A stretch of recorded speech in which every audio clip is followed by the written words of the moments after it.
Et à 6h45, Europe 1 vous répond. Thomas Soto. On l'a dit, débordées, submergées, trop pleines, pas toujours au niveau. Et il est de bon ton de taper sur les universités françaises. Bonjour Éric Charbonnier. Bonjour. Vous êtes expert en charge de l'éducation à l'OCDE, l'Organisation de coopération et de développement économique.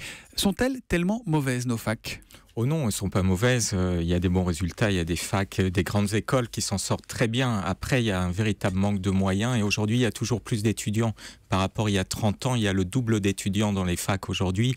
Donc, il y a vraiment un grand défi d'assurer la même qualité avec finalement moins de moyens car il y a plus d'étudiants. Le premier problème, c'est vraiment l'argent ? Il y a un manque criant d'argent ? Il y a un manque criant parce que dans certains pays, on a des partenariats très forts avec les entreprises, des frais d'inscription qui permettent d'avoir plus d'argent pour faire fonctionner les facs. Aujourd'hui, cet argent privé existe dans les grandes écoles, mais dans les facs, c'est essentiellement de l'argent public et donc on peut dire qu'il y a de moins en moins de moyens par rapport aux autres pays. Mais on nous avait dit quand même, c'était la loi du 10 août 2007 sur l'autonomie des universités, que ça allait tout changer justement, qu'elles allaient se gérer elles-mêmes, qu'elles seraient mieux gérées, qu'il y aurait peut-être l'entrée de l'argent privé dans les facs justement pour les pousser un peu. Ça a amélioré un petit peu la situation, mais malgré tout, si vous comparez la France au Royaume-Uni, une filière scientifique au Royaume-Uni, ça coûte à peu près 10 000 euros par an pour un étudiant.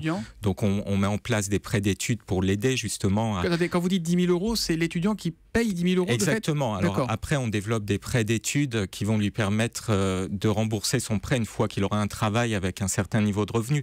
Mais malgré tout, en France, on est avec une licence qui coûte autour de 200 euros. Donc on voit bien qu'en termes d'argent, il y a un grand écart entre certains pays. Alors si on regarde le projet de budget pour l'an prochain qui a donc été présenté hier à l'Élysée, on s'aperçoit que l'enseignement supérieur s'en sort plutôt bien, en tout cas en apparence, avec une hausse de dotation de 165 millions d'euros. Est-ce que c'est de nature à arranger les choses ? Ça peut légèrement arranger les choses, mais encore une fois, je crois qu'il y a un grand écart en France entre les grandes écoles, les IUT, ces filières techniques qui marchent bien et qui procurent des emplois aux jeunes, et puis les universités où il y a des taux d'échec assez importants car il n'y a pas de sélection, et puis où beaucoup de jeunes ont du mal à s'insérer. 40% des diplômés d'un master en France sont dans des emplois sous-qualifiés 5 ans après l'obtention du diplôme.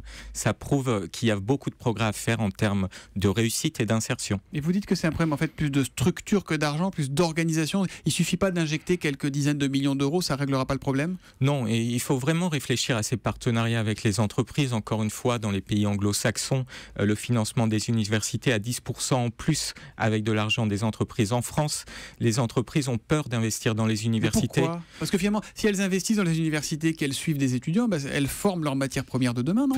Parce que les filières prestigieuses en France sont dans les grandes écoles. Dans la plupart des pays, c'est les universités qui sortent les meilleurs étudiants. En France, ce sont les grandes écoles. Donc les entreprises. C'est un problème d'image aussi. Exactement. Donc les entreprises ont cette approche pragmatique.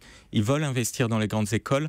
Ils sont moins attirés par les universités aussi parce que les formations sont peut-être trop théoriques. Aujourd'hui, il faut avoir une réflexion sur le contenu des programmes pour que ça permette aux jeunes de sortir avec des débouchés et avoir une meilleure employabilité. On a une remarque à l'instant de Pierre BHRT qui vous a entendu dire que les facs n'étaient pas mauvaises. Il dit les facs ne sont pas mauvaises.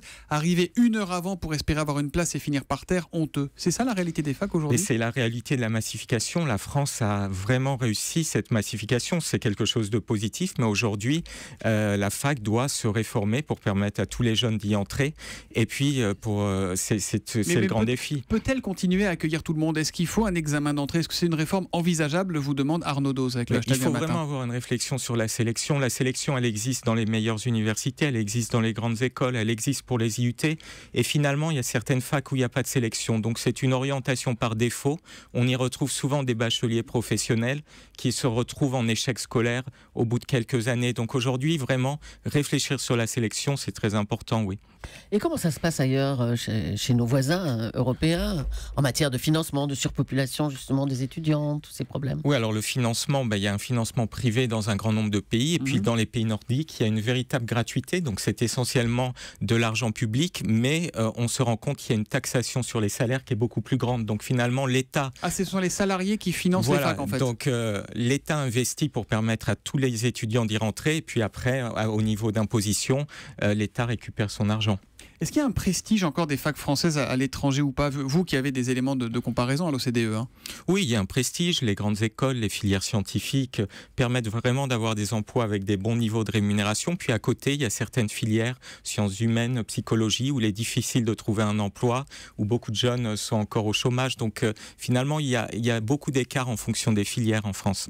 On a une étude de l'APEC qui est publiée ce matin qui dit en gros plus de CDD, moins de cadres, des salaires en baisse, les conditions d'emploi des jeunes très diplômés se dégradent, ils ont de plus en plus de mal à décrocher un premier job.